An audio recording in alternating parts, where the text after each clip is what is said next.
Hello viewers, आज मैं आपको हाइपरटेंशन का यानी कि उच्च रक्तचाप की थर्ड वीडियो प्रेजेंट करूंगा। इस वीडियो में मैं आपको बताना चाहूंगा कि प्रेसिपिटेटिंग फैक्टर्स या इसको बढ़ाने के क्या क्या कारण हो सकते हैं। उच्च रक्तचाप किन किन कंडीशंस में बढ़ सकता है। तो सबसे पहले इम्पॉर्टेंट कंडीशन जो है वो स्मोकिंग है। स्मोकिंग में क्या होता है कि जो इंसान स्मोक करते हैं, बीड़ी या सिगरेट या हुक्का पीते हैं, तो उससे क्या होता है कि उससे हमारी जो खून की धमनियां हैं उसमें कोलेस्ट्रॉल का डिपोजिशन हो जाता है। जैसे कि मैं ये मॉडल दिखाता हूँ आपको। इस मॉडल में ये कोलेस्ट्रॉल डिपॉजिट हो रहा है, ये नॉर्मल है, इसमें ये कोलेस्ट्रॉल डिपॉजिट हो गया। तो ये कोलेस्ट्रॉल जब ये स्मोकिंग जो करते रहते हैं उनके साथ अल्टीमेटली ये फिर ब्लॉक कर देते हैं। तो जिसकी वजह से सबसे कॉमन जो साइड इफेक्ट या कॉम्प्लिकेशंस होती है स्मोकर्स में, वो हार्ट अटैक होती है। ये खून की नाड़ियां हमारी हार्ट की हैं, 3 होती हैं। इनमें से मोस्ट इंपॉर्टेंट जो आगे की नाड़ी होती है, लेफ्ट एंटीरियर डिसेंडिंग आर्टरी जिसको हम कहते हैं, वो ब्लॉक हो जाती है। तो जिसकी वजह से बहुत सीवियर हार्ट अटैक हो सकता है। तो स्मोकिंग से हमारी जो खून की धमनियां हैं उसमें कोलेस्ट्रॉल डिपॉजिट हो जाता है, जिसकी वजह से वो उनकी जो ल्यूमन है, डायमीटर है धमनियों का, वो नैरो हो जाता है। नैरो होने से उसमें प्रेशर बढ़ जाता है और प्रेशर बढ़ने से जो खून की नाड़ियां हार्ड हो जाती हैं और वो ब्लॉक हो जाती हैं और ब्रेक भी हो सकती है, जिसकी वजह से हमारे को एन्यूरिज्म्स भी डेवलप हो जाते हैं। एक फालतू एक्स्ट्रा ट्रैक बन जाता है, उसको हम एन्यूरिज्म कहते हैं। तो ये जो है स्मोकिंग, चाहे हुक्का पियो, चाहे बीड़ी पियो, चाहे हम लोग सिगरेट पीते हैं, सिगार पीते हैं, वो सभी तरह की जो स्मोकिंग है हमारे शरीर के लिए, हमारे जो बॉडी के लिए खतरनाक है और खास तौर पे उच्च रक्तचाप के लिए और भी ज्यादा खतरनाक है। सेकंड प्रेसिपिटेटिंग फैक्टर जो हमारे उच्च रक्तचाप के लिए जो बहुत इंपॉर्टेंट है, वो फैक्टर है मोटापा। अब मोटापा जो है ये हमारे शरीर में अधिक खाने से हमारे शरीर की जो कैलोरीज हैं वो इतनी ज्यादा बढ़ जाती है कि वो हमारी बॉडी में in the form of cholesterol deposit हो जाते हैं, चर्बी की तरह जमा हो जाती है। तो मोटापा जो है 2 तरह का होता है। हमारी फीमेल्स में मोटापा जिसको हम पाइनएप्पल शेप्ड कहते हैं, एप्पल शेप्ड जो होता है वो मेल्स में होता है और फीमेल्स में होता है pineapple shape, rather not pineapple. दूसरी तरह की शेप होती है जिसको कि पियर शेप कहते हैं, जिसमें के लेडीज में क्या होता है कि भी ऊपर से पतला रहता है और जो बटक्स वाला पार्ट है वो हैवी हो जाता है। उसमें क्या होता है, उसमें सबकुटेनियस फैट डिपॉजिट हो जाता है, that is called pear shaped. But that peer shape जो फैट है वो ज्यादा हमारे शरीर को नुकसानदेह नहीं है। इसके बनिस्बत जो आदमी होते हैं, मेल जो हमारी पॉपुलेशन है, उसमें जो फैट है हमारे पेट में डिपॉजिट हो जाता है, that is called Apple shape. जैसे एप्पल ऊपर से मोटा होता है, नीचे से पतला होता है, तो वो पेट में फैट जमा हो जाता है। तो पेट में जो फैट जमा होता है वो पेट का फैट जो है अंदर जो इंटेस्टाइन है, मिजेंट्री है, उसमें जमा होता है। और वो जो फैट है वो हमारे खून की नाड़ियों के लिए बहुत खतरनाक है और वो हमारे उच्च रक्तचाप को बढ़ाने में भी मदद करता है और उच्च रक्तचाप से जो कॉम्प्लिकेशंस होती हैं उनको भी बढ़ाता है। तो मोटापा हम कैसे कैलकुलेट करते हैं? मोटापा हम कैलकुलेट करते हैं कि जो हमारी हाइट है इन सेंटीमीटर्स, उसमें से हम -100 कर लेते हैं। जैसे किसी की हाइट 150 सेंटीमीटर है तो उसमें से अब 100 की फिगर हम निकाल लेंगे तो वो बन जाएगा 50 सेंटीमीटर।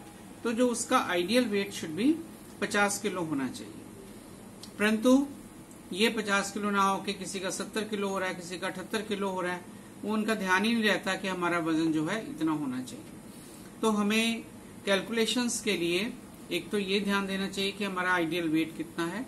नंबर 2 एक फिगर होती है BMI, that is called body mass index. Body mass index में हम कैलकुलेट करते हैं हाइट के साथ वेट को अलाइन करके कैलकुलेट करते हैं। तो दैट इज बेटर जो एक टूल है टू जज कि हमारी बॉडी में जो फैट की डिपोजिशन कितनी ज्यादा है। नॉर्मली BMI जो है 25 या इससे कम होना चाहिए। इससे जितना ज्यादा होता है that is taken as higher BMI levels. तो वो चीज को हमें ध्यान देना है कि हमें मोटापे से अपने आप को बचा के रखना है। अगर किसी में मोटापा है तो उसको हमें कम करना है, उसको हमें डाइट से कंट्रोल करना है, एक्सरसाइज करनी है, हमें अपना इस चीज का ख्याल रखना है कि हमें फालतू चीज नहीं खानी। नंबर 3 जो फैक्टर है, प्रेसिपिटेटिंग फैक्टर, बड़ा इंपॉर्टेंट फैक्टर है, दैट इज नमक का अधिक उपयोग करना। WHO ने ये स्टडी करी है कि इंडियन कॉन्टेक्स्ट में जो हम लोग नमक खाते हैं प्रतिदिन 10.78 ग्राम का नमक हम इस्तेमाल करते हैं अपने खाने में, और जो रिकमेंडेशन है वो 5 ग्राम की है। तो हम ऑलमोस्ट डबल या उससे थोड़ा सा ज्यादा ही नमक इस्तेमाल करते हैं। तो ये नमक ज्यादा होने से क्या होता है कि हमारे शरीर में पानी की मात्रा, सोडियम जो है ज्यादा इकट्ठा हो जाता है, और सोडियम ज्यादा इकट्ठा होने से हमारी बॉडी में वॉल्यूम बढ़ जाता है, और अल्टीमेटली वो जो है हमारे शरीर में जो उच्च रक्तचाप पैदा करता है। तो बहुत इंपॉर्टेंट है कि कुछ फैमिलीज में और हमारे इंडियन कॉन्टेक्स्ट में बहुत सारी फैमिलीज में नमक का सेवन बहुत ज्यादा होता है, तो उसको हमें कम करना है।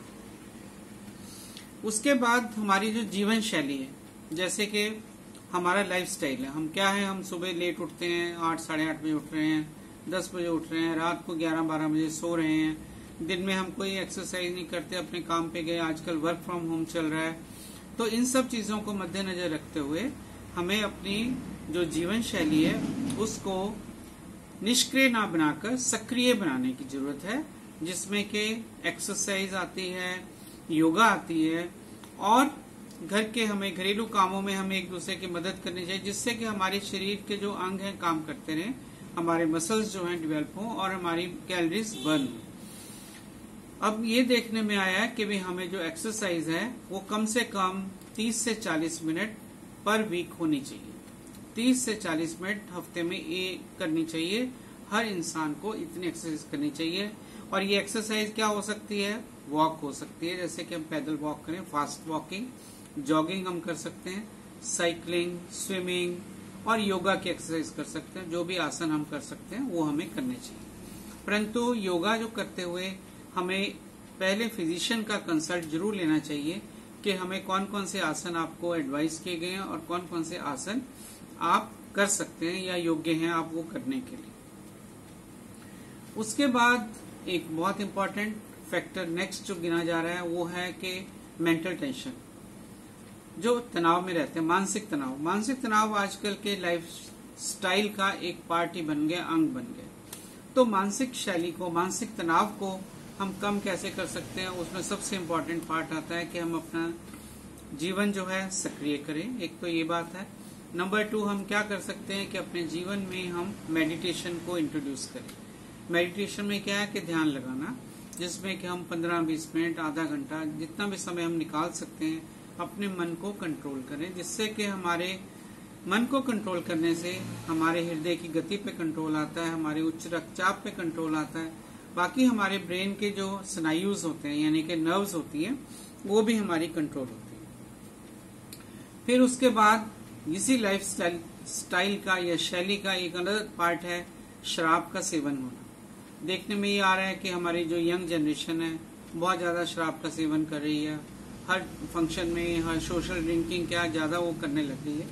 तो ज्यादा शराब का सेवन करने से क्या है, उतना हम वर्क तो करते नहीं है, और वो शराब जो है in the form of calories हमारी बॉडी में जम जाती है। तो अल्टीमेटली क्या होता है, वो हमारी बॉडी वेट को इंक्रीज करती है। तो मेल्स में वही एप्पल शेप्ड ओबेसिटी हो जाती है, फीमेल्स में पियर शेप्ड ओबेसिटी हो जाती है। तो हमें ये जो शराब का जो सेवन है इसको बहुत लिमिटेड रखना चाहिए। अनलिमिटेड सेवन जो शराब का है वो नहीं होना चाहिए। फिर उसके बाद प्रेसिपिटेटिंग फैक्टर एक और बहुत इंपॉर्टेंट है। वो प्रेसिपिटेटिंग फैक्टर है कि हमारे जो पारिवारिक हिस्ट्री क्या है, जैसे जिस परिवार में हार्ट अटैक की हिस्ट्री है, ब्लड प्रेशर की हिस्ट्री है, डायबिटीज की हिस्ट्री है, मोटापे की हिस्ट्री है, इसको मेटाबॉलिक सिंड्रोम भी कह देते हैं, उस परिवार में जितने भी अगली जनरेशन के बच्चे आने वाले हैं उन सबको हमें ध्यान देना चाहिए, उन सबको हमें समझाना चाहिए कि आपको अपनी इन जो आनुवंशिक बीमारियां हैं उनसे बचा के रखना है। वो कैसे बचाना है, अपना लाइफस्टाइल चेंज करके, अपने खाने में नमक कम करके, अपनी एक्सरसाइज करके, योगा करके, मन को शांत रख के, उस तरह से अपनी कार्यशैली को सक्रिय करके हमें इन चीजों से बचा जा सकता है या कम किया जा सकता है। साथ साथ हमें अपने जो फिजिशियन, जो भी आपके फैमिली फिजिशियन जो डॉक्टर होते हैं, उनसे हमें इनका कंसल्ट लेना चाहिए कि भाई हमें इन सब बीमारियां, क्योंकि जो हमारे परिवार में चल रही हैं, उनसे हमारी नेक्स्ट जनरेशन को हम कैसे बचा सकते। तो आज का मेरा वीडियो इसी मुद्दे पे था कि प्रेसिपिटेटिंग फैक्टर जो हाइपरटेंशन के लिए क्या क्या हो सकता है। Thank you. अगला वीडियो हम लेंगे जो हमारे इन चीजों को कंट्रोल करने के लिए हमें, यानी कि हाइपरटेंशन को कंट्रोल करने के लिए क्या क्या हमारी ट्रीटमेंट हो सकती है। Thank you.